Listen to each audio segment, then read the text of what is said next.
Friends, आज के video में हम जानेंगे कि क्या गोल्ड अपनी चमक खो रहा है। बहुत सारे व्यूअर्स ये सोचेंगे कि क्या कभी ऐसा हो सकता है कि गोल्ड अपनी चमक खो दे। फ्रेंड्स, अगर विजुअली प्रेस्पेक्ट की बात करें तो मेरा भी यही मानना है कि गोल्ड की चमक 100 साल पहले जो थी और 100 साल बाद में भी वही रहने वाली है। लेकिन आज हम बात कर रहे हैं गोल्ड के प्राइस के चमक की। जो प्राइस की चमक आज हमें देखने को मिल रही है, क्या आने वाले दिनों में भी ये प्राइस सस्टेन कर पाएगी या धीरे धीरे ये अपनी चमक खो देगा। इसके साथ ही हम बात करेंगे जो गोल्ड को एक बहुत बड़ा टैग मिला हुआ है और वो टैग है सेफ हेवन एसेट का। तो क्या आगे आने वाले दिनों में भी ये टैग बरकरार रहेगा? क्या अभी गोल्ड सेफ हेवन एसेट है या फिर आगे आने वाले दिनों में ये सेफ हेवन एसेट नहीं रहेगा? इसके साथ ही इस वीडियो में हम बात करेंगे इस टाइम के सिनारियो की, जब गोल्ड डेली अपना हाई बनाता जा रहा है। तो क्या कारण है कि गोल्ड ये हाई बना रहा है? इन हाई बनाने का क्या कारण है, इस वीडियो में हम जानेंगे।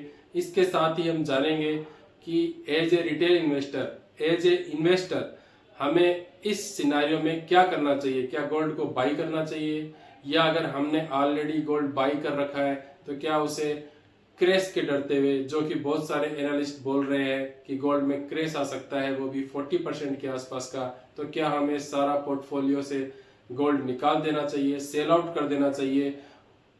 ये सब कुछ जानेंगे कि इस सिनारियो में हमें क्या करना चाहिए। तो अंत तक बने रहिएगा, काफ़ी इंटरेस्टिंग होने वाला है वीडियो। तो फ्रेंड्स, शुरू करते हैं। फ्रेंड्स, सबसे पहले हम बात करेंगे कि गोल्ड की साइन क्यों खत्म हो रही है। क्या गोल्ड की साइन खत्म हो रही है? क्या ये साइन खत्म हो जाएगी? जैसा कि मैंने बताया कि हम विजुअल पर्सपेक्ट की बात नहीं कर रहे हैं, हम इसके प्राइस की बात कर रहे हैं कि जो गोल्ड की आज की प्राइस है, क्या ये सस्टेनेबल है? तो फ्रेंड्स, इसके बहुत सारे रीजन हैं जिसको अभी हम डिस्कस करेंगे। तो उसमें सबसे पहला रीजन है इकोनॉमिक स्टेबिलिटी का।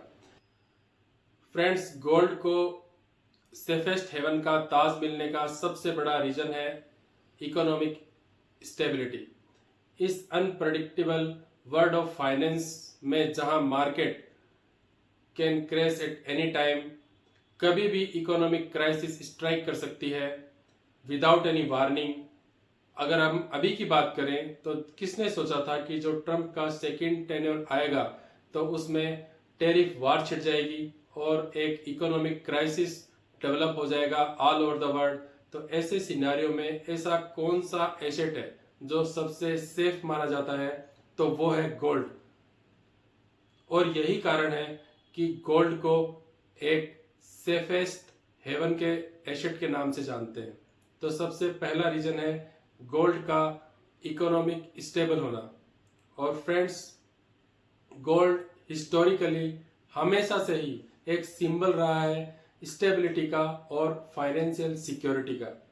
अगर हम दूसरे रीजन की बात करें तो वो है इन्फ्लेशन प्रोटेक्शन का। फ्रेंड्स, अगर कोई ऐसा एसेट जो इन्फ्लेशन को बीट कर सकता है तो वो है गोल्ड। हमेशा से ही हम देख रहे हैं कि गोल्ड एक ऐसा एसेट है जो अपनी रियल वैल्यू को हमेशा बनाए रखता है और एक लॉन्ग टर्म में इन्फ्लेशन को बीट करता है। तो फ्रेंड्स, दूसरा रीजन है इसका सेफेस्ट हेवन एसेट होने का, वो है इन्फ्लेशन प्रोटेक्शन का। फ्रेंड्स, अगर हम तीसरे रीजन की बात करें तो वो है डाइवर्सिफिकेशन बेनिफिट का। फ्रेंड, गोल्ड का सबसे अच्छा यूज होता है अपने पोर्टफोलियो को डाइवर्सिफाई करने में। इस ग्लोबल अनसर्टेनिटी के माहौल में सबसे बढ़िया स्ट्रेटजी इन्वेस्टमेंट की एक ही है और वो है पोर्टफोलियो का डाइवर्सिफिकेशन। तो फ्रेंड्स, गोल्ड जो है एक बढ़िया डाइवर्सिफिकेशन करने का एसेट है और यही रीजन है कि गोल्ड को एक सेफेस्ट हेवन एसेट भी कहते हैं। फ्रेंड्स, अगर फोर्थ रीजन की बात करें तो वो है ग्लोबल डिमांड की। बढ़ती हुई गोल्ड की ग्लोबल डिमांड, चाहे वो ज्वेलरी इंडस्ट्री से रिलेटेड हो, चाहे वो इलेक्ट्रॉनिक इंडस्ट्री से रिलेटेड हो।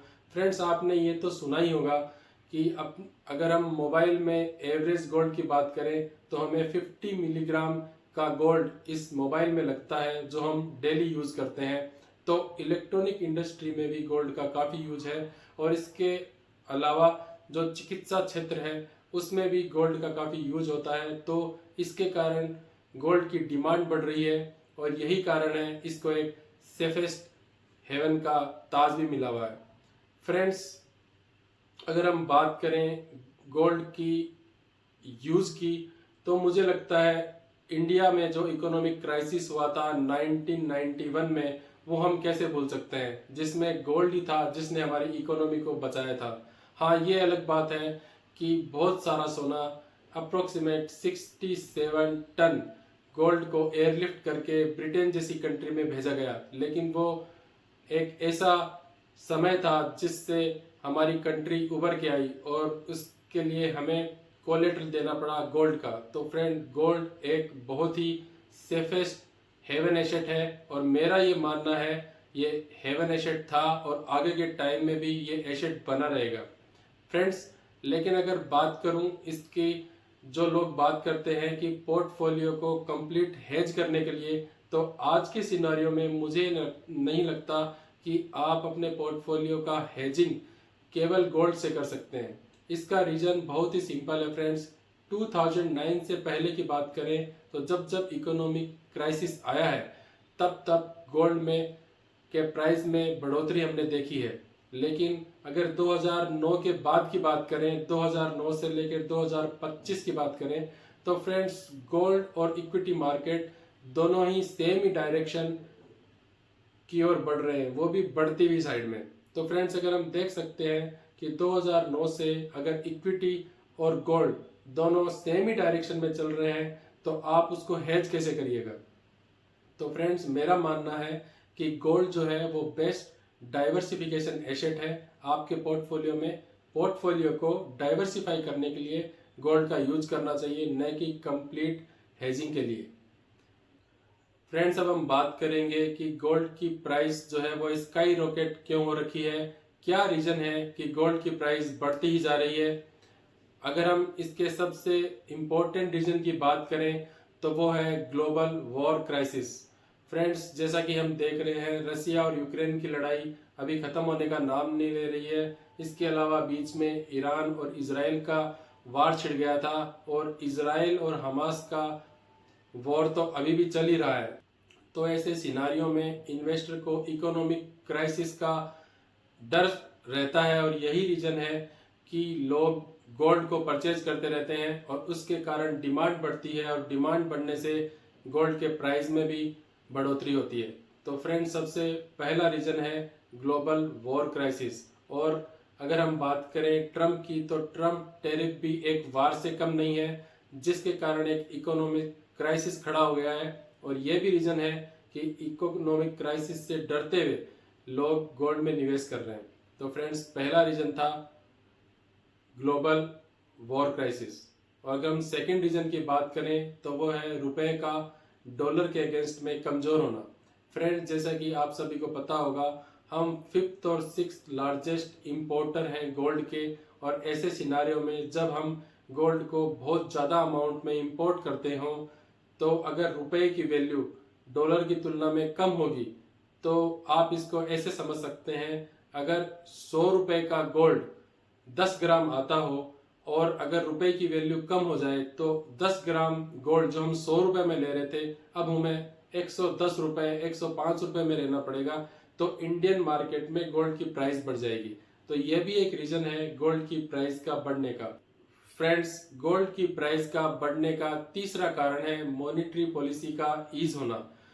फ्रेंड्स, जब जब रिजर्व बैंक, चाहे यूएसए की हो या इंडिया की हो या किसी भी देश की हो, जब जब कोई भी कंट्री का रिजर्व बैंक, अगर यूएस की बात करें तो फेडरल रिजर्व बैंक जो है, जब जब रेट कट करता है, जब जब इंटरेस्ट रेट में कमी करता है, तो बाजार में मनी का फ्लो होता है और यही कारण होता है कि लोग गोल्ड में इन्वेस्ट करते हैं। और जब ज़्यादा से ज़्यादा लोग गोल्ड में निवेशित होंगे तो गोल्ड की डिमांड बढ़ेगी और ये भी एक रीज़न है कि गोल्ड का प्राइस आज के टाइम में बढ़ रहा है।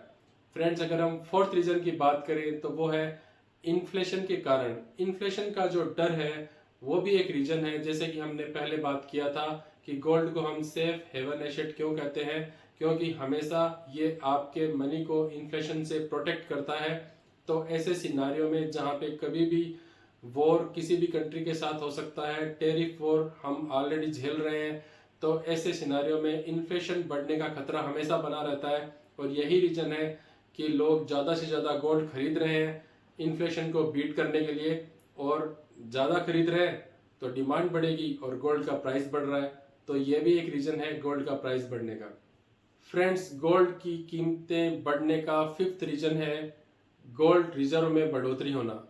फ्रेंड्स, अगर हम अभी की बात करें तो ग्लोबली 9% तक का गोल्ड में रिजर्व बढ़ गया है, और इसका रीज़न केवल और केवल ये है कि सबसे पहले जैसे हमें पता था कि डॉलर जो है वो एक रिजर्व करेंसी है ऑल ऑफ द वर्ल्ड, लेकिन धीरे धीरे डॉलर जो है अपना वर्चस्व खोता हुआ नजर आ रहा है। लोगों को इस पे बिलीव कम होता जा रहा है, और यही रीजन है कि लोग केवल डॉलर को ही रिजर्व करेंसी नहीं मान रहे हैं, उससे ज़्यादा वो गोल्ड पे भरोसा कर रहे हैं। तो गोल्ड में ज़्यादा से ज़्यादा निवेश किया जा रहा है सभी कंट्रियों के द्वारा। यही कारण है कि जो गोल्ड का रिजर्व है वो बढ़ के 9% बढ़ गया है।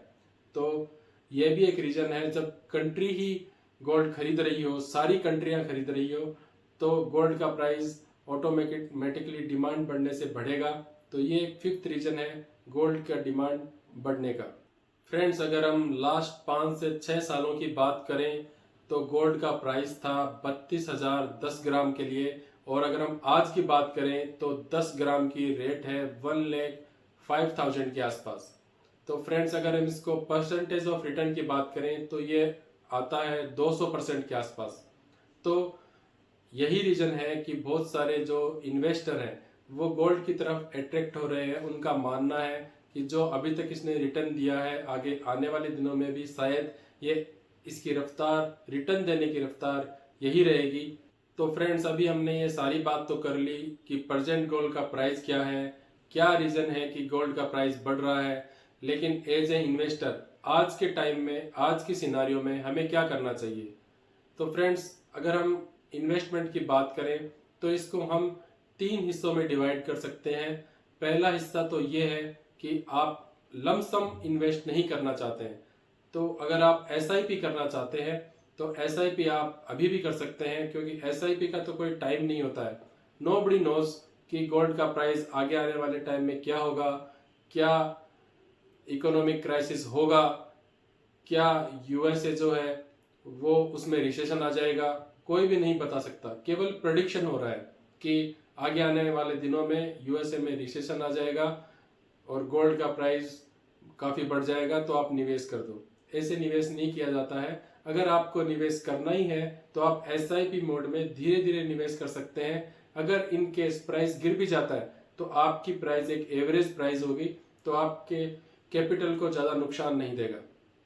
फ्रेंड्स, हम दूसरे सिनारियो की बात करें, अगर आपको लमसम इन्वेस्ट करना है तो मुझे लग रहा है किसी भी एसेट में जब वो अपने ऑल टाइम हाई पे चल रहा हो तो उसमें निवेश करना एक समझदारी की बात नहीं होगी।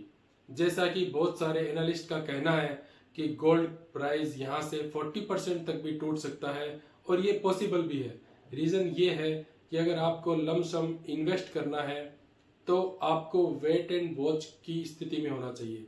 जब भी प्राइस गिरता है तो आप उसमें निवेश कर सकते हैं, ताकि आपको ये ना हो कि मैंने बहुत ऊंची रेट पे गोल्ड खरीद लिया।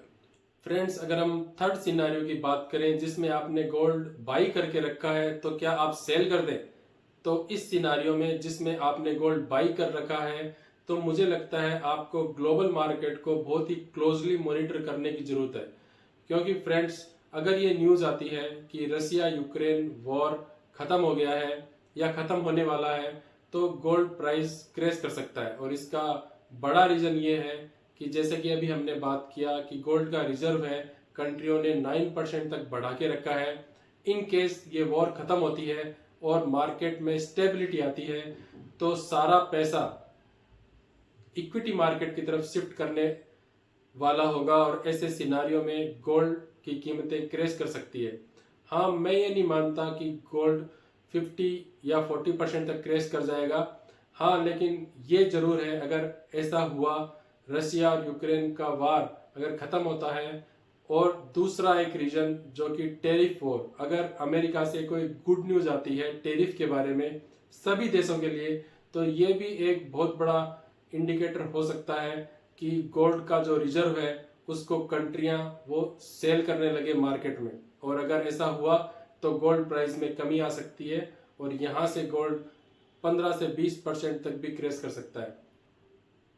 और फ्रेंड्स, अगर हम बात करते हैं इन्वेस्टमेंट की, अगर आपने गोल्ड में लगातार इन्वेस्टमेंट करते ही जा रहे हो और आपका लॉन्ग टर्म का प्रोस्पेक्ट है 10, 15, 20 सालों का, तो मुझे लग रहा है घबराने की कोई बात नहीं है। इन्फ्लेशन हमेशा ही बीट होता रहेगा जब तक कि, जैसे कि हिस्टोरिकल डाटा से पता लगता है, तो आप उसमें निवेशित रह सकते हैं। फ्रेंड्स, आज के इस वीडियो में इतना ही। आशा करता हूं कि ये वीडियो आपके लाइफ में कुछ वैल्यू ऐड किया होगा। अगर वैल्यू ऐड करता है तो please like, share and subscribe. मिलते हैं एक नए इंफॉर्मेटिव वीडियो के साथ, तब तक के लिए गुड बाय।